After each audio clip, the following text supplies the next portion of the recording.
On today's Locked On Bama, we're going to unfortunately talk about an Alabama player that we all love that got in a little bit of trouble in Denver. We're also going to talk some SEC scheduling for the future, and we're going to talk some recruiting. A lot of interesting recruiting news out there. We're going to do all that on today's Locked On Bama, so y'all stay with us. Locked On Bama, your daily podcast on the Alabama Crimson Tide. Part of the Locked On Podcast Network, your team every day.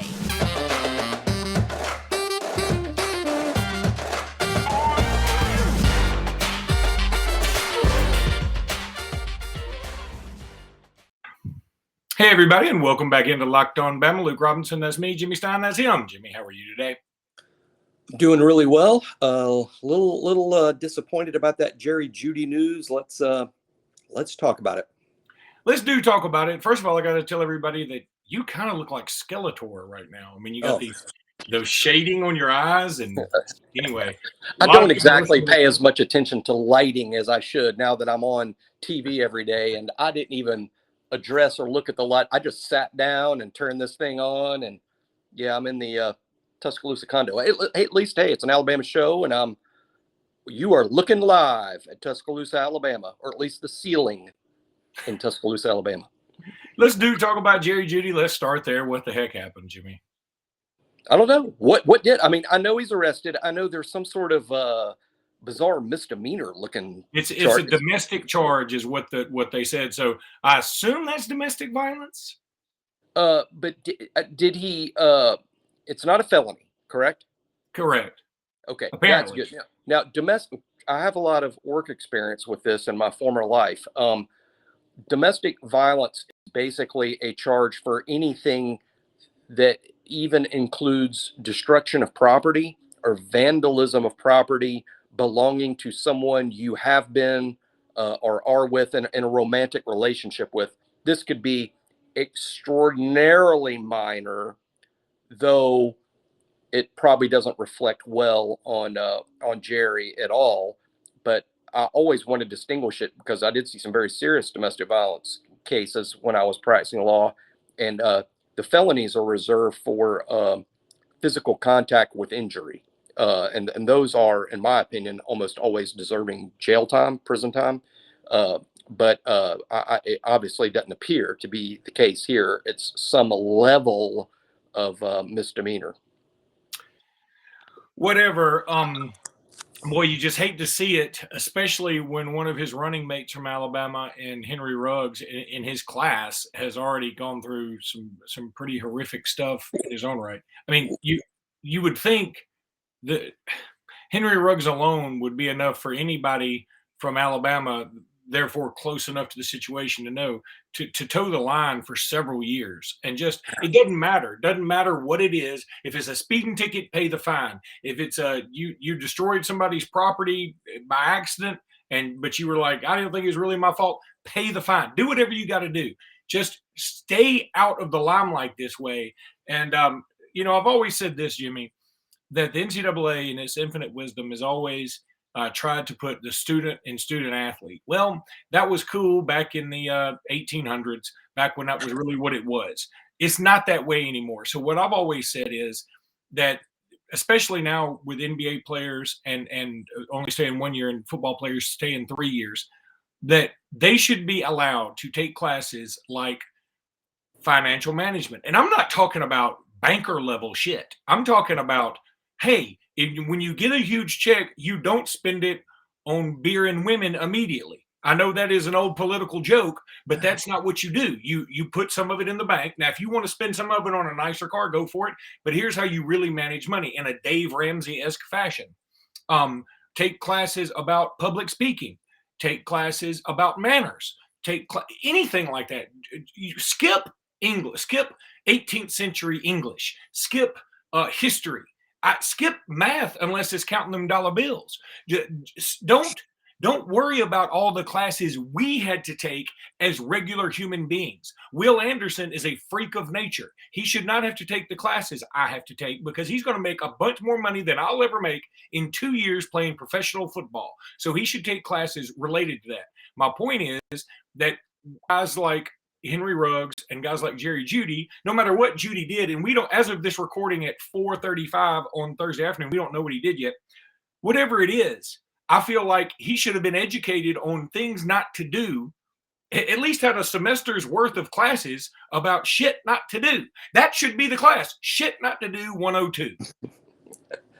I couldn't agree more. The thing that I bet that in all those speakers that they line up for fall camp and all the special, I am sure whatever he did, he was told multiple times not to do. I'm sure of it. And he did it anyway. And again, I'm not here to slap his wrist or, here's, I don't think as Alabama fans, we should be embarrassed about this. There's only one person that should be embarrassed about this, and that's Jerry Jeudy. The fact that he went to Alabama to me is meaningless here. And I say that as a person who, hey, if this was an Auburn player, a Tennessee player, a Georgia player, an Ohio State player, I don't care. I don't think it's a reflection on those schools unless one school is constantly in the media. I'll give you an example. Some of those Urban Meyer teams at Florida, that's different. There were a lot of bad apples. There were a lot of turds, flat out turds, to say nothing of the murderer that was on the team that showed signs of being a murderer while he was there, by the way.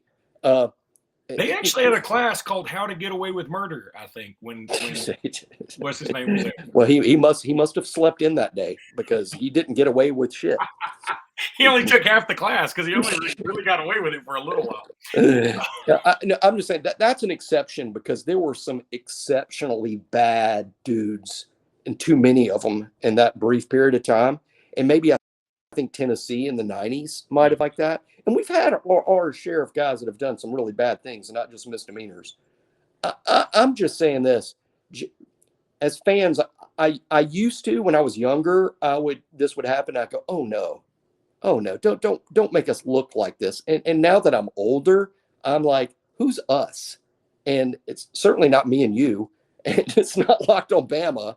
And frankly, it's not Nick Saban, who told him a million times not to act like this. I guess just getting back to my law practice, and here we go again.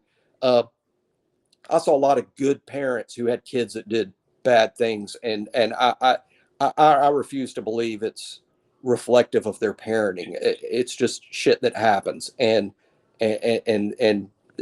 I'm, Jerry did something wrong. Jerry needs to pay the penalty for whatever the state prescribed penalty is for what he did, but he did not embarrass Alabama. He embarrassed himself, and he can move on from this quickly.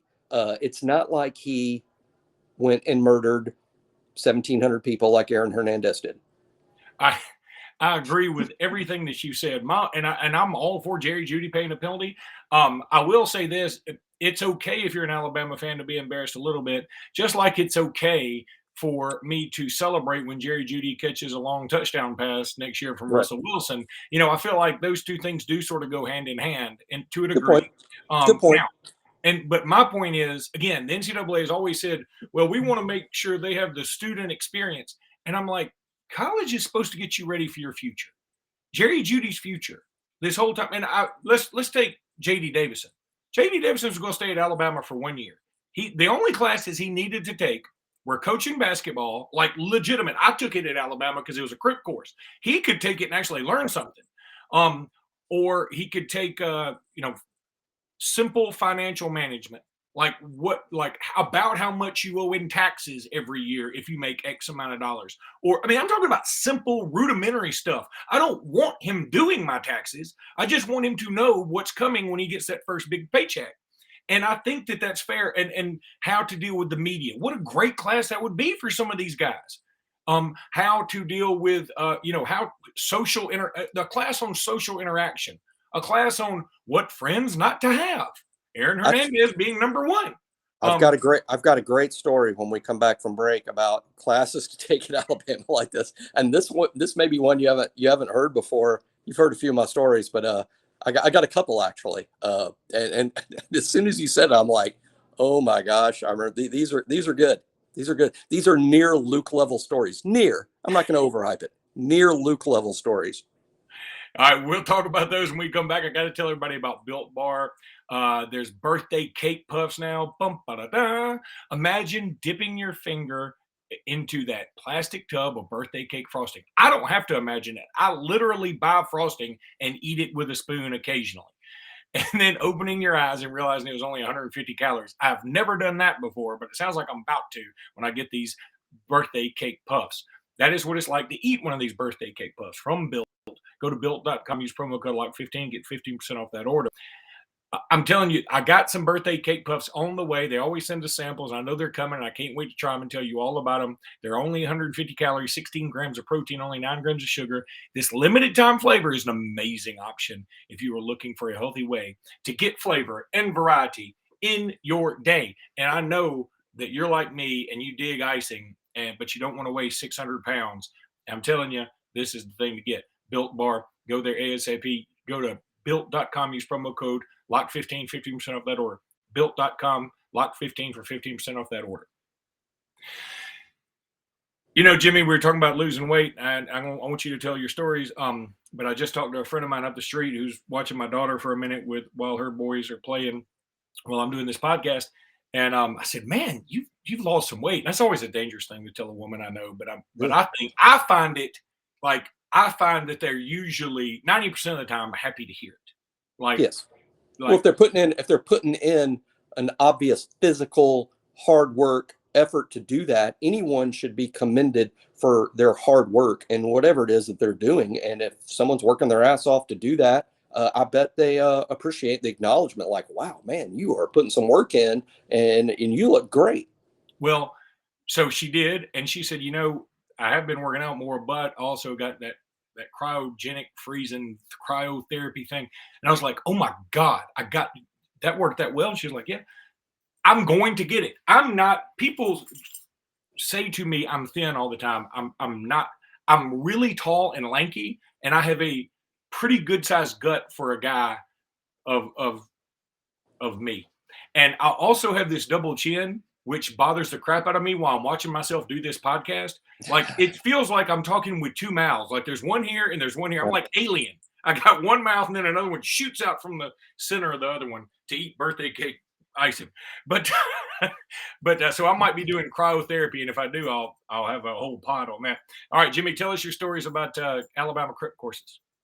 Yeah, I took wasn't a Crip course to me. It was the funnest class I took at Alabama. And right now, as we speak at Alabama, this is the interim period, which means spring is over. Summer one hasn't started. Alabama used to, and I believe they still do, I'm really sure, they offer an interim period, which means for the month of May, after the spring, before summer one, you can take one class for the month and stay up here, and you get your 3 credit hours for one class. But they offer classes that aren't offered during the fall, spring, or summer. They're unusual. And I took, and boy, did this pay off 30 years later for me, sports broadcasting, because I was not a journalism major. I was going to law school. So I didn't do journalism stuff in undergrad, and I wish I had now in retrospect. But I took sports broadcasting, and it was so much fun. By far the most fun class I had here at Alabama. And there was a lot of kids in it. There was probably, off the top of my head, well over 100 or right at about 100 in the class. And I didn't know anybody going in that I remember, but I became, that was one of the few classes I took at Alabama where I made several friends that sort of lasted. And we became tight, did stuff after, like, because you'd be in the one class like all day, and then we'd go drink beer and play golf. I mean, it was fun. So anyway, one of the things we did, so we get to the football part, which of course is everybody's favorite. And we were learning to do play-by-play and color of football broadcasts, right? So one of the things, so we had to tape ourselves doing it, and then they would play the tape, and then someone else in the class would have to critique it. So like you did a play-by-play or color, and then someone in the class would listen to it. It's just 1 or 2 plays, something really quick. So the whole class was listening, getting your grade from another student in the class that went, well, this was good or this was bad. So I'm doing Alabama LSU from the year before. Okay. And I was the color guy, and we had a play-by-play guy. and we gave up about a 9 or 10 yard play to LSU. And like, this is the 1990 game, maybe I'm guessing 90 or 91, somewhere in there. And we gave up some yards on a pass play, and I'm doing the color, and I'm like, all right, right here, the sophomore outside linebacker, Antonio London. He lets this guy go. Here's this guy. He lets him go. He's watching the quarterback's eyes. He goes inside. The play goes outside. And this is a young linebacker, probably doesn't have a lot of experience in pass coverage, giving up the play, first down LSU. He'll get better. So that's sort of my call, right? And at the time, I didn't give 3 seconds thought to it, but we're in class the next day and we're reviewing all this stuff. And it all of a sudden occurs to me, holy shit, Antonio London is in this class. and I promise at the time I did it, I didn't think about that, or I'm just doing the thing, right?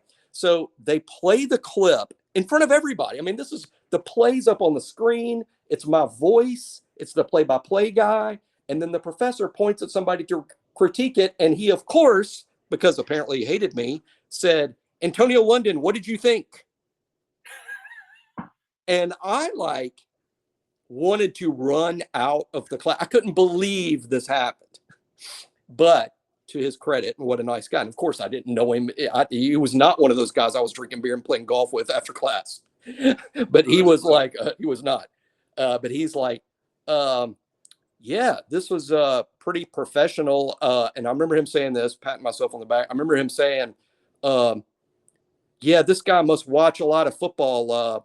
I remember getting in trouble for this. They weren't happy with me in the film room.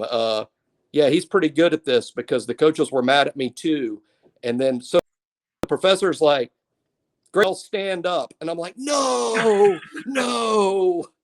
And then Antonio's like stared me down. And then I hid, in class was over. But that's just one thing I remember from these crypt courses. I'm like, that was the funnest class I ever took, except for the few seconds where I thought Antonio London was going to find me and kill me because I was a little critical of a play. But no, what a super guy. By the way, he was a really good student there, and he was super bright. It would have been funnier if you had said, and then I made a run for the door, and he didn't miss that tackle. But hey, slightly funnier and more R-rated. Yeah, slightly funnier and more R-rated. This is a better Luke story. Back then, there was this thing called Playboy magazine that doesn't exist anymore, or if it does. It does, but I think it's got like a pregnant man on the cover now. So, I mean, it's not exactly something. I'm hiding it from my wife for a totally different reason now. Well, there was the SEC edition that came out literally that month, and there was 2 or 3 girls from Alabama that were in the magazine. And back then, this was before the internet. Playboy was kind of a bigger deal back before there was naked people all over the internet. But so I'm in that class. Like I said, there's over 100 people in it. And all of a sudden, there started to be some whispers. Of course, somebody had the magazine. We're in class. And there started to be some whispers that one of the girls in the magazine was in the class. And some whispered finger pointing, which is rude and terrible. I wish I could be 21 years old all over again and not be, and I was in the middle. I was very interested, but they're pointing, and like this girl up in the front of the class was one of the girls that was in the magazine. And, but we're all whispering and trying to be, I don't know, 1% polite about it and not making a thing of it. But the whispers eventually got to a scholarship basketball player that was on the basketball team. And the whispers got to him, and we're all trying to be polite. This dude, once it got back to him, he stands up and goes, yo, up front, you in that magazine? I wanted to crawl under the desk. Well, was she? Yes. Oh, yes. Cool. Did he get a date? I doubt it. I doubt it.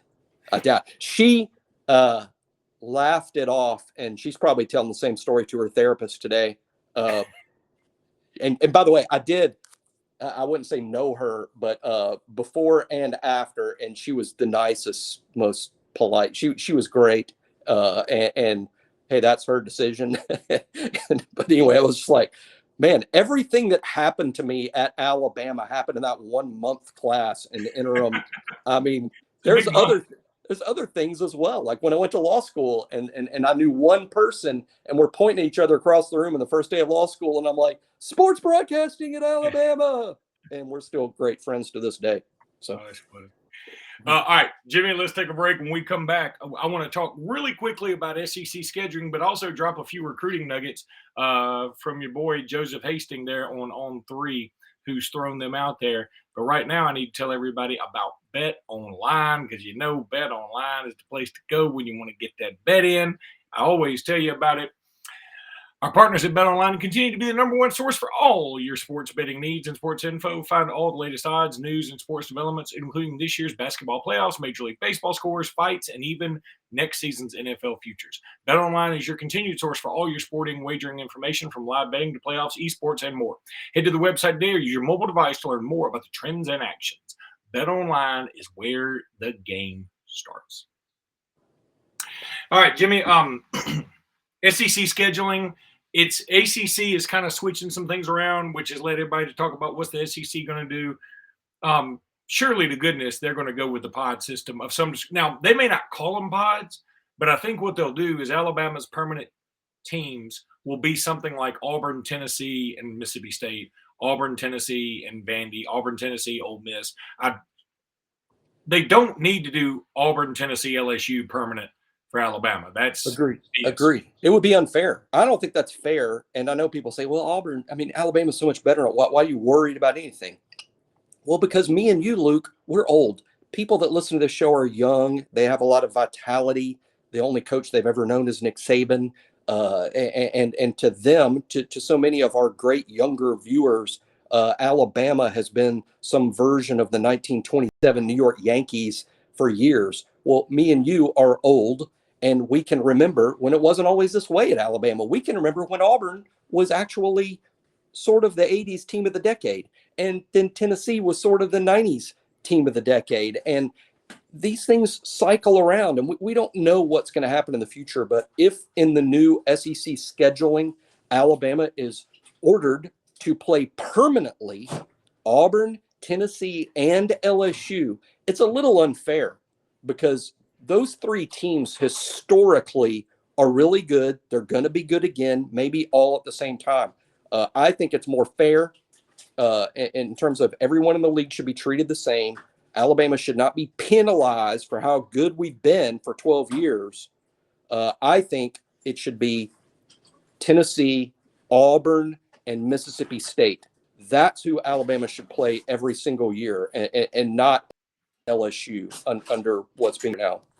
And we're going to have to go here in a second, so we won't get into recruiting stuff. We can save that for the next time. But I do want to say this. See, people say, why Mississippi State? Of several reasons. First of all, we're the closest to SEC schools in the conference. There's no school that is closer to another school than Alabama to Mississippi State. Secondly, if I'm not mistaken, we've played them more than anybody else in the conference. Alabama's played Mississippi State significantly more times than we've played Auburn. I mean, the Alabama Mississippi State, I believe, is the second most played game in the SEC behind Auburn versus Georgia, I believe. So that's why I'm picking Mississippi State and not Vanderbilt or Ole Miss or Arkansas or some other SEC West team. I think there is historical significance to Alabama versus Mississippi State. I'm just saying, I don't think it'd be fair for it to be Auburn, Tennessee, and LSU every single year, while other teams around the SEC get a Vandy, get an Ole Miss, who is historically not great, get even Missouri or Kentucky, who's historically not great. It should just be fair, and it shouldn't be, well, you know how good Alabama is, give them the toughest permanent opponents. Alabama's good right now. It hasn't always been this way, and it won't always be this way. And so I'm just quickly trying to jot these down, man, because you got to throw Oklahoma and Texas in there, obviously. So I guess you would have Auburn playing Georgia, Bama, maybe Ole Miss? Well, if they play Georgia and Alabama, then I'm for the same thing. You can't heap another big time opponent on them. Maybe even a non-traditional opponent is fair. I would even go so far as Missouri. Yeah. For them, or Arkansas, or Arkansas. Mississippi State, if Mississippi State's not Alabama. Auburn has more tradition with playing some of those East teams that are in the East now. Understanding that apparently going forward, there's not going to be a West and an East, and there's not going to be pods. It's the SEC 1 through 14. Pods, if they exist for scheduling purposes only as it relates to football. I don't think it's going to relate to the other sports. All right, buddy, that's going to do it for this episode. We'll be back come Sunday. Thank you, guys, man. We've passed that 1,000 threshold on subscribers. Actually blown by it. We're creeping up on 1,100. We appreciate you guys so much. Thank you for watching and paying attention. I love all the comments we've been getting, trying to respond to them as fast as we can. I know sometimes people are like, well, you had a couple of comments, y'all ramble too much, y'all blah. Well, we do. We ramble. That's what we do. That's kind of what sets us apart. It's not for everybody. We understand that. But we hope it's for you. We hope it is for everybody. And we hope you subscribe even if you don't like us. Even if you were in Jimmy's sport, if you're Antonio London, the pride of Tullahoma, Tennessee, I hope you subscribe to this podcast. Nice guy. All right. Nice guy. All right, buddy. Roll Tide. Roll Tide.